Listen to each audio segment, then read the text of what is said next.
início do mês de maio, o Conselho Nacional de Justiça realizou em São Paulo o seminário Os 100 Maiores Litigantes. E é sobre este assunto que nós vamos conversar agora com o juiz Carlos Eduardo Riquiniti, da terceira turma recursal civil do Rio Grande do Sul. Seja muito bem-vindo.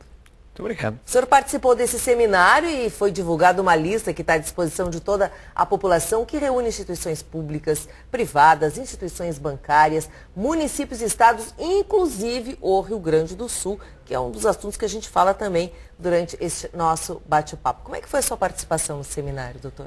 Olha, foi bem interessante, né? E como eu disse lá na ocasião, acho que esse trabalho feito pelo CNJ é uma das coisas mais importantes que foram feitas nos últimos tempos em relação à justiça do Brasil, né? Nós estamos atingindo números que preocupam, né? Para uma população no Brasil de 190 milhões, nós já estamos com 86 milhões de processos. É muito. É muito processo. No Rio Grande do Sul, a nossa população gira em torno de 11 milhões, nós temos 4 milhões de processos. É como se a cada 2 brasileiros ou 2 gaúchos, um tivesse processo na justiça. E esse trabalho do CNJ, né, eu reputo extremamente importante, porque ele começou a trabalhar não a partir das consequências, como usualmente nós vemos fazendo, mas sim em cima das causas. E através da forma mais importante, que é com o diagnóstico, né?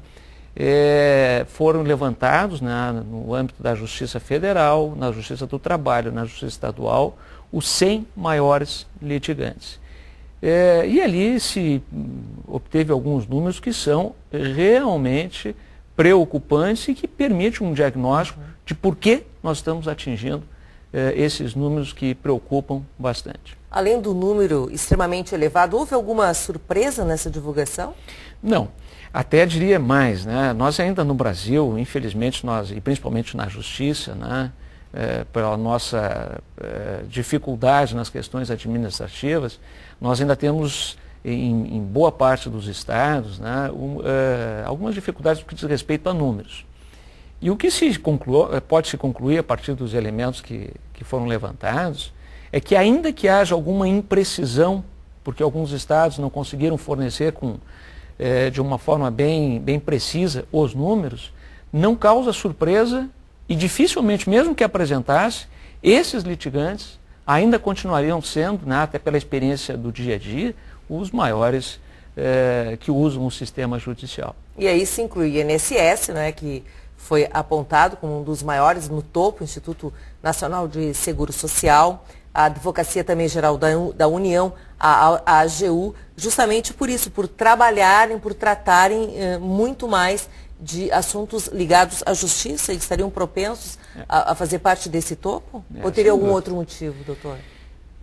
Eu acho assim, a questão desse volume grande de processos se concentrado basicamente no setor público, e aí você vai fazer assim um dos diagnósticos, a radiografia que permite esse trabalho, em todo o Brasil, juntando-se aí o nível federal e estadual, 76% dos processos vêm do setor público e do sistema bancário. O setor público, e aí você entra lá para dentro para examinar esses números, né, basicamente da onde? O INSS, onde infelizmente, né, cada vez mais o Estado juiz está substituindo a administração pela impossibilidade das pessoas obterem os seus benefícios previdenciários diretamente junto à autarquia, né? E o sistema financeiro, né, que sabidamente, né, pela questão seja pelas cobranças, seja pelos juros excedentes que estão sendo cobrados, né, toda hora nós estamos aí com ações envolvendo bancos e o setor público. Outro problema muito grande que o diagnóstico permite identificar é a questão dos executivos fiscais. Quando se vê esse número grande de processos, quase 90 milhões de processos no Brasil, você vai ver que boa parte vem dos executivos fiscais. E isso é para ontem, nós temos que fazer alguma coisa. Não se pode mais continuar como é hoje em nos municípios, em nível do Estado e até mesmo da União, em que a cada 5 anos, quando está próximo a prescrever, como a gente diz, o prefeito enche uma Kombi e joga para o judiciário milhares e milhares de processos, quase todos com uma dificuldade, até pelo tempo transcorrido, de se cobrar. Né? E isso tem um custo muito grande para nós do judiciário, acaba emperrando toda a máquina, né? E alguma coisa tem que ser feita, não pode continuar. Seria exagero dizer que um pouco mais de organização diminuiria esse número de processos e mais a questão da comunicação, doutor, parece que ainda hoje há uma falta de sintonia entre todos os setores, levando essa desinformação e as pessoas e a população tendo que buscar na justiça muitas vezes a resposta para soluções que poderiam ser feitas de uma forma muito mais rápida, muito mais eficiente. Sem dúvida. E econômica também, né? E econômica, né? Na verdade, assim, ó, eu acho que hoje, toda vez que a gente for examinar a questão da justiça no Brasil, né, nós vamos ter que examinar algumas coisas. Primeiro, o mundo mudou, e mudou substancialmente. Né? Hoje nós vivemos uma verdadeira revolução digital. Se substituiu aquele contrato individualizado pelo contrato de massa. Hoje, e no seminário foi referido lá pelas empresas de telefonia, de que a cada 1 segundo está se contratando uma linha nova de celular. Tudo isso de forma massificada, de uma forma bastante insegura. Né? Então são milhares de processos que acabam resultando, o litígio que antes era individual, né, acaba sendo massificado. Isso está tudo vindo para dentro da justiça. Na verdade, a justiça não foi feita para isso. E nem está estruturada para esse tipo de demanda, essa demanda massificada. Alguma coisa nós vamos ter que fazer na medida em que, a continuar esse volume, esse crescimento dos números, nós beiramos um colapso. Né? Uma das sugestões que se apresentou lá nesse seminário, e ele teve isso de importante, ele não partiu só do diagnóstico, mas também a partir de proposições, de alguma maneira, né, nós trazemos, por exemplo, sistemas de telefonia, sistema bancário, que são todos eles regulados, né, com as agências reguladoras, de que efetivamente elas comecem a funcionar, né, que possa o consumidor buscar essas agências reguladoras quando tem seu direito lesado e que não seja o judiciário a primeira e única porta para esse tipo de reclamação. O senhor participou de uma forma bastante contundente da parte de telefonia. E são campeões de reclamações hoje no Brasil, né? Seja a telefonia fixa, seja a telefonia móvel, né? No caso dos celulares, que hoje quem não tem um aparelho celular, dificilmente boa parte da população já tem um aparelho de celular. Pois se liga, se faz a reclamação e vão passando de um para o outro, a solução não vem, termina na justiça. Sem dúvida. Né? E uma das coisas que se colocou lá, né, que as agências reguladoras, a Anatel, por exemplo, né, que vem dentro, quando houve a privatização, vem com a ideia da independência, de que realmente fosse alguém que fosse fiscalizar, e infelizmente, né, a realidade que se vê hoje não funciona. Hoje nós temos a lei do SAC, né, que refere que a empresa de telefonia tem que dar um atendimento com qualidade em 1 minuto. E não raro, eu diria até quase que usualmente, se você conseguir um atendimento em 1 hora razoável, tem que se dar por satisfeito. É muito difícil. Agora, quem está nos assistindo agora, se tem curiosidade ou quer a informação de saber que lista é essa que nós estamos nos referindo agora e quem são estes 100, né, que foram apontados como os maiores litigantes no Brasil, está disponível na internet, né? Muito fácil para você poder consultar. Sem dúvida.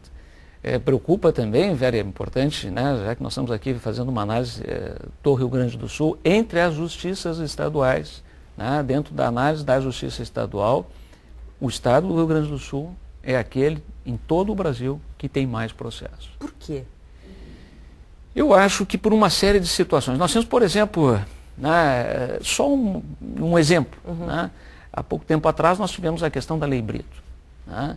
Hoje nós temos 2 varas no Rio Grande do Sul com mais de 100 mil processos, tratando apenas de um dos direitos lesados. Né? Quer dizer, isso, se você fizer uma análise sobre o aspecto da racionalidade, né, não tem nada que justifique. Nós precisamos, de alguma maneira, mudar o enfoque no que diz respeito a enfrentar esse tipo de demanda massificada. Uma das sugestões também que se colocou lá, né, dentro de um projeto pioneiro que foi feito aqui no Rio Grande do Sul e que recentemente o STJ acabou consolidando boa parte em nível de jurisprudência, é a questão da valorização das ações coletivas. Né? No sentido de que o judiciário, quando há um direito individual homogêneo, ou seja, que atinge várias pessoas, não faça essa análise de forma individualizada. O faça de uma vez só, em uma demanda só, né? Valorizando o efeito mandamental, que é aquele que diz o seguinte: você desrespeitou e vai cumprir lá fora. Né? Quando nós conseguimos, de alguma maneira, resgatar e dar maior efetividade às demandas coletivas, tenho certeza que a gente vai conseguir um resultado bem melhor do que esses números apresentam. Agora, a terceirização que surgiu como uma solução hoje tem alguns problemas, né? Porque é uma tendência mundial e é uma prática cada vez mais comum e que visa a redução de custos, não é o aumento da qualidade, mas, por outro lado, gera também muitas demandas judiciais e está na lista também. Sem dúvida. E aí também, lá, dentro desse seminário que foi realizado, se identificou, né, que a questão da terceirização tem um efeito muito grande no que diz respeito às demandas na Justiça do Trabalho. Né, e novamente, né, justamente nesses setores regulados. Porque existe um vínculo mesmo no caso de ser terceirizado. São essas discussões, né, que acabam resultando em processos na Justiça. Mas o seminário foi muito importante, a discussão muito profunda. A divulgação desta lista, como é que o senhor vê a importância para a população e como evitar o litígio hoje? O que saiu como resultado? Nós temos uns 4 minutinhos finais, eu gostaria que o senhor fizesse esse apanhado geral. Como eu disse, né, eu acho que é um início de uma nova abordagem em relação ao problema da justiça. Antes nós tínhamos trabalhávamos em cima das consequências, né? Agora está se tentando alguma coisa em relação às causas especificamente, né? A partir daqui, né, a ideia do CNJ, até onde eu sei, né, é fazer uma complementação do que foi apurado. Por exemplo, no setor de telefonia em que eu participei, né, as empresas de telefonia lá representadas pelo sindicato, a própria Anatel, pretende, né, trabalhar mais de perto com o CNJ no sentido de ver como fazer para diminuir esse número de processos que está de forma significativa. O INSS apresentou uma proposta bem concreta, na ideia de que hoje 90%, dizem eles, 90% dos processos administrativos, né, tem uma resposta positiva em 75 dias. Pretendem eles reduzir para 50. Né? E a partir daí se trabalhar com a ideia da pretensão resistida, ou seja, o judiciário só ser a opção por exceção, e não como é hoje, que é quase como regra. O senhor sai animado então desse encontro? Sai, né? Os números preocupam, mas pelo menos a forma de abordagem me leva a ser bem otimista, porque eu acho que é por aqui. Nós estamos começando a trabalhar com o diagnóstico e em cima das causas. Isso é importante. Muito bem, encerrando então, agradecemos a presença do juiz Carlos Eduardo Riquiniti, da 3ª Turma Recursal Cível do Rio Grande do Sul. O programa Justiça Gaúcha de hoje termina aqui. E se você quer mandar uma mensagem para a nossa produção, anote o e-mail. É imprensa@tj.rs.gov.br. Muito obrigada pela sua atenção, muito obrigada, doutor, também, pelos seus esclarecimentos. E até o nosso próximo programa.